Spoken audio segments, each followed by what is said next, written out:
Good afternoon, everybody, and thank you for making the time to spend your afternoon with us.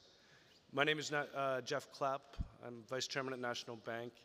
I am a generalist, or at least people think I am, but my first love is mining, so I am thrilled to be here with you this afternoon. We've got some great companies for you in the next hour and a bit, so let's get into them.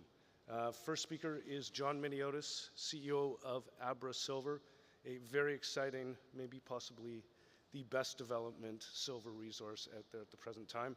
But I'll let you decide and let him tell you all about it. John, come on up here. Thanks, Jeff.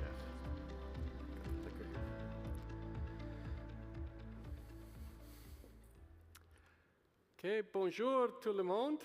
C'est un plaisir d'être ici. Unfortunately, that's all I've learned from my free Duolingo subscription, so I'll have to switch over to English now. But yeah, thank you very much for being here. Great pleasure to be here. Certainly, as Jeff mentioned, we feel right now is a very, very exciting time for AbraSilver. You know, we really feel we're advancing what we believe is one of the most compelling silver gold development projects anywhere in the Americas. We have very strong results that we've recently announced, some great momentum behind us, and lots of upcoming catalysts on the horizon. So truly shaping up to be a transformational year for us here. Our key project is called Diablillos. This is a large-scale resource already in place. We have over 250 million ounces on a silver equivalent basis. And our exploration team has really done a great job adding value through the drill bit. And so when you look at our all-in discovery costs over the last several years, for every 11 cents we've spent on exploration, we've been able to add an ounce of silver equivalent in the ground in the measured and indicated category. So it truly shows you the efficiency that the team has been able to work on. And looking forward, we have an upcoming resource estimate, another resource estimate that we're looking to announce by the end of next month in July. So certainly very exciting. And at the same time, we're announcing some world-class gold and silver results. Fairly recently, we've just announced the best ever gold intercept at Diablillos. And that's outside of the current resource plan as well. And so we're continuing to step out here, continue to grow this project. When you look at the economics here, in December, we announced a robust pre-feasibility study. Importantly, that study was based on only $25.50 an ounce silver as your commodity price assumptions, and just over $2,000 an ounce of gold. And still, with those conservative commodity price assumptions, we generated over $1 billion Canadian net present value, very robust rate of returns. And again, we expect these figures will continue to improve as we continue to grow this project and advance it to the feasibility study level. Now, most importantly, we're also fully cashed up. As an explorer, that's obviously key. We have over $50 million Canadian in the bank as we speak, so fully financed for all of 2025 and 2026 to take this project to a construction decision. So looking at the next slide here, you'll see a very robust and streamlined capital structure. Just over 150 million shares outstanding, no warrants whatsoever, very few options out there as well. Market cap's approaching an all-time high here, just over $600 million Canadian, and again, a very strong, stable balance sheet. And thankfully, we also have about 25% of the shares held by strategic investors. So Central Puerto is the largest utility company in all of Argentina. They're our largest shareholder, just about 10%. We also have Eric Sprott, Kinross Gold, and management. So combined, about 25% of the shares are held in strategic hands here. Now, where our project's located, very mining-friendly province. It's called the Salta province in Argentina. This is consistently ranked by the Fraser Institute and others as being one of the most mining-friendly jurisdictions in all of South America, and we're surrounded by large-scale lithium projects all around us. So this is certainly a very, very mining-friendly jurisdiction. There's several large-scale lithium mines around us. Near us, POSCO was recently built. Aramet is building a large lithium project as well. So several $billion being invested within about a 25-kilometer radius from our current project.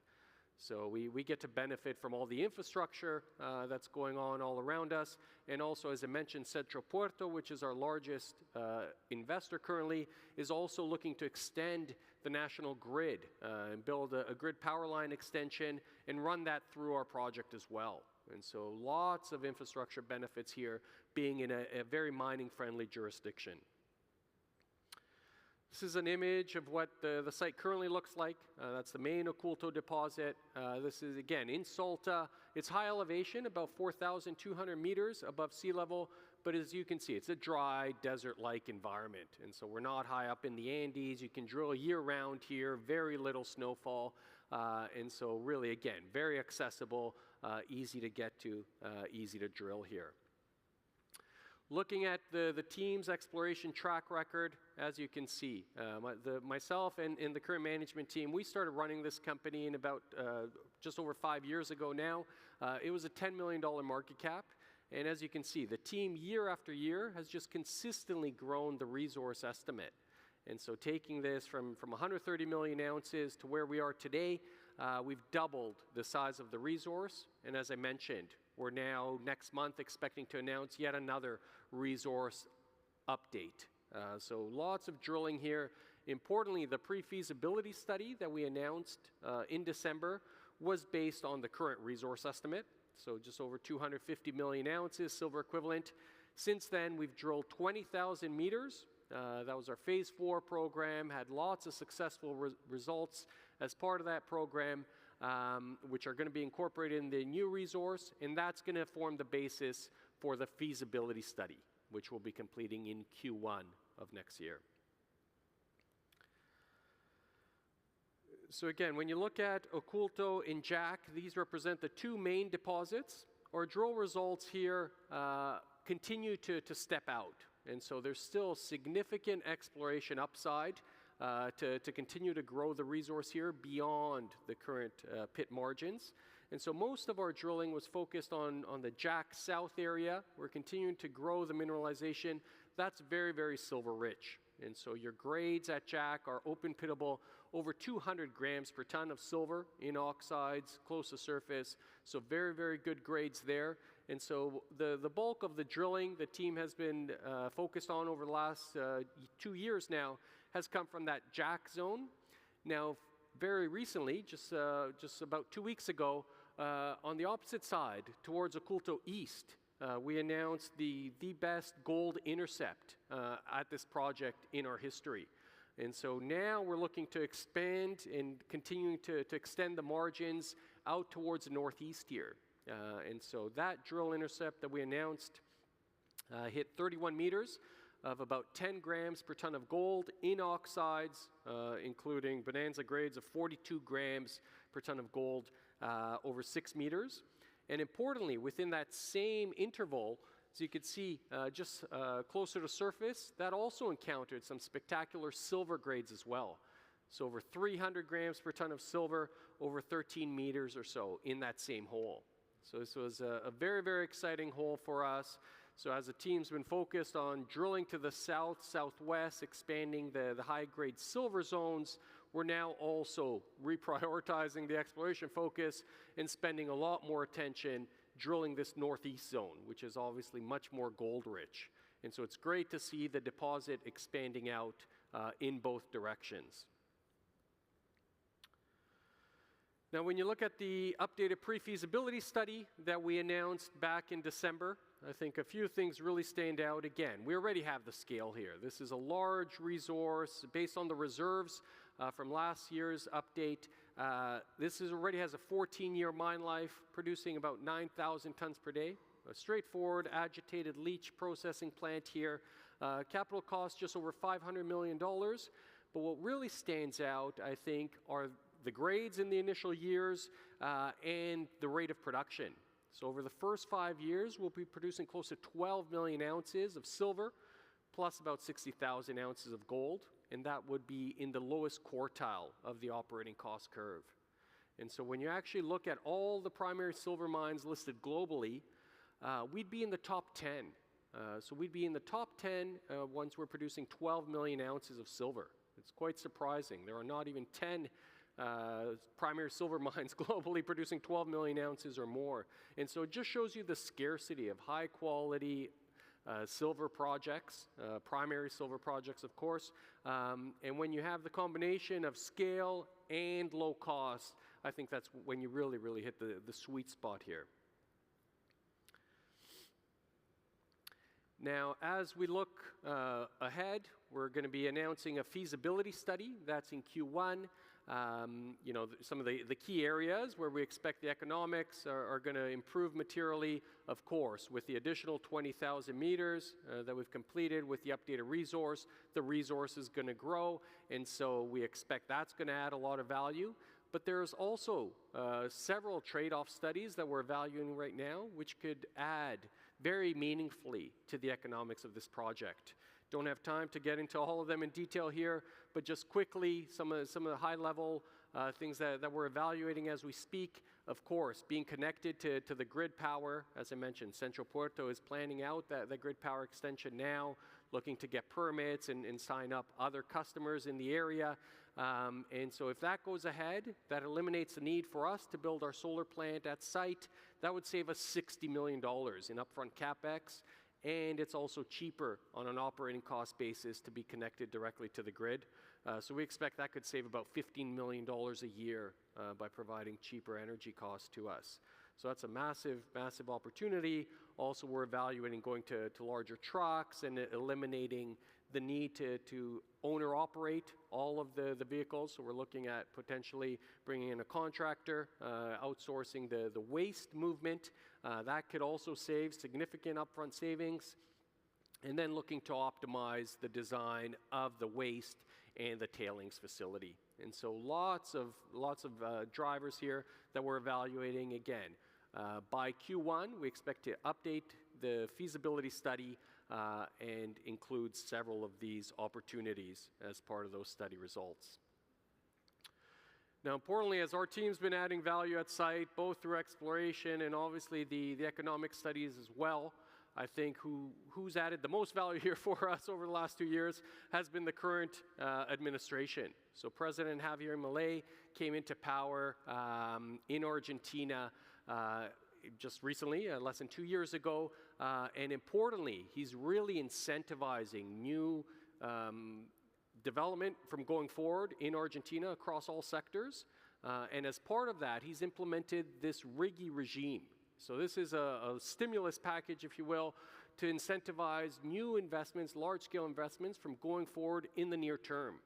And so basically, if you're spending over $200 million in the next few years, he's offering a 30-year stability agreement, which reduces your tax rates. Instead of 35%, it reduces down to 25%.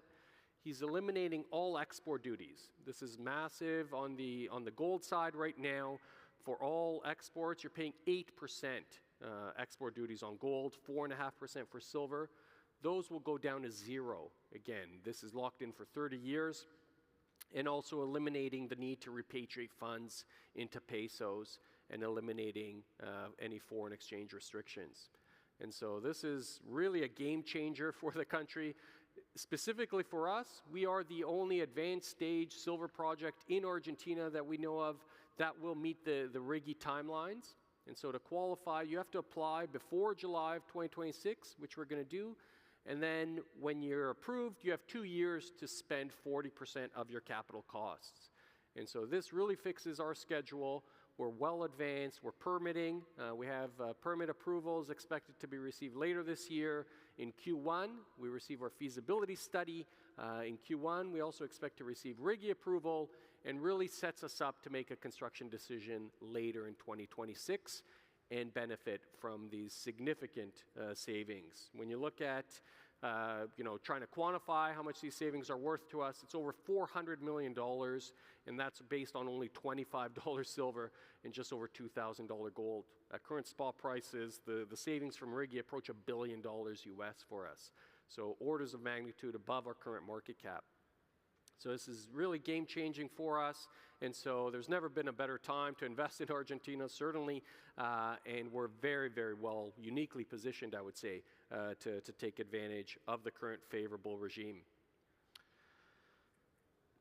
Just finalizing things here, when you look at the pre-feasibility study, again, based on very conservative commodity price assumptions, net present value is about $1 billion Canadian, based on where we're trading right now, trading at about 0.6 times NAV, so I think in line with a lot of our peers. But when you look at the sensitivity we have to rising gold and silver prices, at current spot prices, this would have about a $2.4 billion Canadian net present value here. So it would be about $16 a share. And so we're trading at about a quarter of that valuation as we speak. So just wrapping things up here, lots of key catalysts, very, very exciting time for us. We have, again, on the drilling side, lots of news flow coming out from that new high-grade gold zone, from Jack, etc. We have a resource estimate coming out here very shortly, and then working towards that feasibility study in early 2026. So thank you very much for your attention, and merci.